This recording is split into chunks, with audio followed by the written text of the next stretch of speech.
Hello everyone, welcome back to my channel Ease Neat with me. Today I am here to explain a very important topic from the chapter Excretory Product and their Elimination, and the topic is regulation of kidney function. Kidney function को regulate करने के लिए हमारे पास 3 mechanism होते हैं. One is ADH mechanism, second one is RAS mechanism and last one is ANF mechanism. Here ADH stands for antidiuretic hormone, RAS stands for renin-angiotensin mechanism, ANF mechanism stands for arterial natriuretic factor. अब इन तीनों में से जो first and second mechanism है, इन दोनों का function same है. मतलब कि ये क्या करते हैं, एक्सेस वाटर लॉस को प्रिवेंट करते हैं, ये blood volume and blood pressure को इंक्रीज करते हैं. एंड ANF मैकेनिज्म प्रमोट करता है water loss and it decreases blood volume and blood pressure. Kidney function regulation involves hypothalamus, JGA that is juxtaglomerular apparatus and third one is heart. ये तीनों मिलकर जो है हमारे किडनी फंक्शन को regulate करते हैं. Before starting the mechanism one by one, पहले आपको ये मालूम होना चाहिए व्हाट इज ऑस्मोलैरिटी. ऑस्मोलैरिटी क्या है? When there is less water in your blood the concentration of particle is greater. जब हमारे बॉडी में क्या है, फ्लूइड की कंसंट्रेशन ज्यादा होता है, उस टाइम हम बोलते हैं कि हमारी ऑस्मोलैरिटी जो है ब्लड की वो कम है. और जब हम डिहाइड्रेटेड होते हैं, there is deficiency of fluid in our body, in our blood, तो ऑस्मोलैरिटी इंक्रीज होगी उस कंडीशन में. तो ये समझ में आया, ऑस्मोलैरिटी ज़्यादा कब होगी? जब डिहाइड्रेटेड होंगे हम. ऑस्मोलैरिटी कम कब होगी? जब हमारे ब्लड में फ्लूइड कंसंट्रेशन बहुत ज़्यादा है.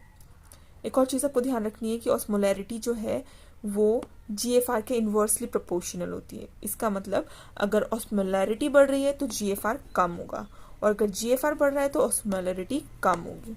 और एक पॉइंट आप याद रख सकते हैं कि जो GFR है that is directly proportional to blood pressure. ठीक है, तो now we can start the mechanism one by one. First one is ADH. ADH को vasopressin भी बोलते हैं. ADH stands for antidiuretic hormone. It is antidiuretic. Diuretic क्या होगा? जब ज्यादा फ्लूइड का लॉस होगा. तो anti is to prevent diuresis. ठीक है, it prevents excess loss of fluid from the body. It is an antidiuretic hormone. Diuretic में मतलब समझ में आ गया ना, excess urine. ठीक है, तो जब हमारा बॉडी फ्लूइड वॉल्यूम डिक्रीज होगा, या we can say blood osmolarity increase होगा. अब मैंने आपको पहले बताया था ऑस्मोलैरिटी और GFR जो इन्वर्सली प्रोपोर्शनल होता है. तो अगर हम बोल रहे हैं कि ब्लड ऑस्मोलैरिटी इंक्रीज हुआ है, तो हम ये भी बोल सकते हैं कि GFR डिक्रीज हुआ है. जब ये कंडीशन होगा तो ये क्या होगा, हमारा बॉडी जो स्टिमुलेट करेगा ऑस्मो रिसेप्टर्स ऑफ हाइपोथैलेमस को to secrete ADH that is vasopressin. अब पता है वेसोप्रेसिन क्या होता है? वेसोप्रेसिन का मतलब होता है it constrict the blood vessels. ठीक है, ये बहुत अच्छा वेसो कंस्ट्रिक्टर होता है. तो ये दो चीज करेगा, ब्लड वेसल्स को कंस्ट्रिक्ट करेगा, और सेकेंड ये फैसिलिटेट करेगा वाटर रीअब्जॉर्प्शन. जब ब्लड वेसल्स कॉन्स्ट्रिक्ट होंगे तो क्या होगा, ब्लड प्रेशर इंक्रीज हो जाएगा. ब्लड प्रेशर इंक्रीज होगा तो GFR भी इंक्रीज हो जाएगा, as they are directly proportional. Second, facilitate water reabsorption.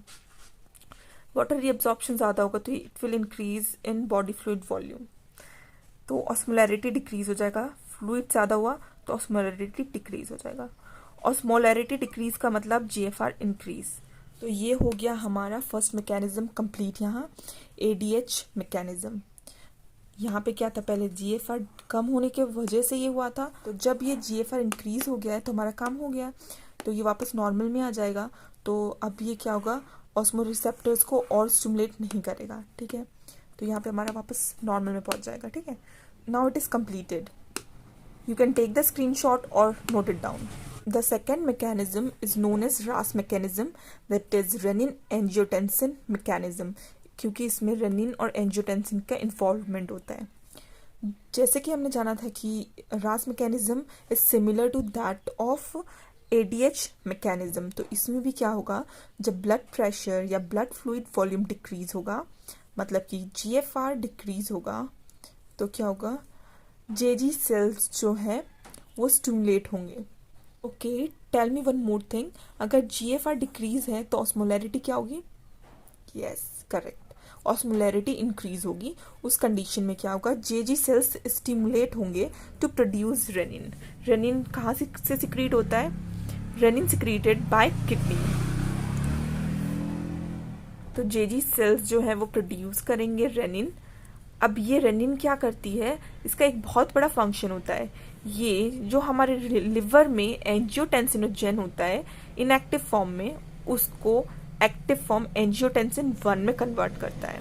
तो रेनिन के थ्रू ये एंजियोटेंसिनोजेन जो है एंजियोटेंसिन 1 में कन्वर्ट होता है। अब एंजियोटेंसिन 1 से एज जो है that is angiotensin converting enzyme के थ्रू एंजियोटेंसिन 2 में कन्वर्ट होता है। अब this angiotensin 2 is a very powerful vasoconstrictor. तो ये क्या करेगा? कंस्ट्रिक्ट करेगा वेसल्स को। अगर कंस्ट्रिक्ट हुए ब्लड वेसल्स तो ऑटोमेटिकली ब्लड प्रेशर इंक्रीज हो जाएगा, और जब ब्लड प्रेशर इंक्रीज हुआ तो we know as the both are directly proportional, तो GFR भी इंक्रीज हो जाएगा। एंड सेकेंड फंक्शन जो है इसका क्या होता है? एंजियोटेंसिन 2 जो है एक्टिवेट कर देता है एड्रिनल कॉर्टेक्स को, एंड ये एड्रिनल कॉर्टेक्स रिलीज करता है एल्डोस्टेरॉन, जो इंक्रीज करेगा reabsorption of H2O from DCT, that is distal convoluted tubule. जो क्या करेगा? जब रीअब्जॉर्प्शन वाटर का इंक्रीज हुआ तो इंक्रीज हो जाएगा blood fluid volume, and blood fluid volume increase हुआ, it means it will increase the glomerular filtration rate. ठीक है, अभी सेकेंड मैकेनिज्म एक बार आप अच्छे से देख लीजिए, आप इसे नोट डाउन कर लीजिए या इसका स्क्रीनशॉट ले लीजिए। Now let us move to the third and the last mechanism. The third mechanism is ANF mechanism, that is arterial naturating factor। अब आपको पता है कि ये एंटागोनिस्टिक फंक्शन करता है पहले दो मैकेनिज्म के कंपैरिजन में। मतलब क्या है? उन दोनों में क्या होता था?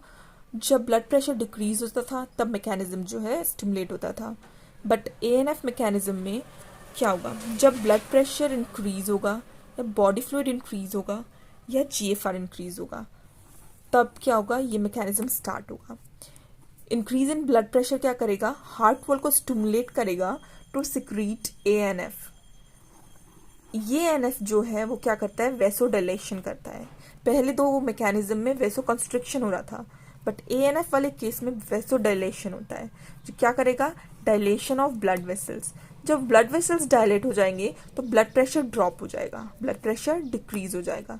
एंड ब्लड प्रेशर डिक्रीज मतलब GFR डिक्रीज, सॉरी ये मिस्टेक हो गया, ब्लड प्रेशर भी डिक्रीज होगा, क्योंकि blood pressure and GFR directly proportional होता है। यहाँ इंक्रीज था तो ये डिक्रीज करेगा, वापस नॉर्मल में ले आएगा। तो ये थर्ड मैकेनिज्म में कंप्लीट हो गया है। आप इसे नोट कर लीजिए या आप इसका एक स्क्रीनशॉट ले लीजिए। If you have any doubt please do ask in comment section. और देखिए अब ये क्या हो गया? सब कंप्लीट हो गया। एक बार फिर देख लेते हैं जो हमने यहाँ बताया था। This regulation involves hypothalamus, JGA and heart. तो अब आप ये बता सकते हैं हाइपोथैलेमस कहाँ इन्वॉल्व हुआ, कौन से मैकेनिज्म में? It is in ADH mechanism, जहाँ हाइपोथैलेमस ADH को सिक्रीट कराता है, ADH को सिक्रीट कराता है from posterior pituitary. JGA mechanism में क्या होता है?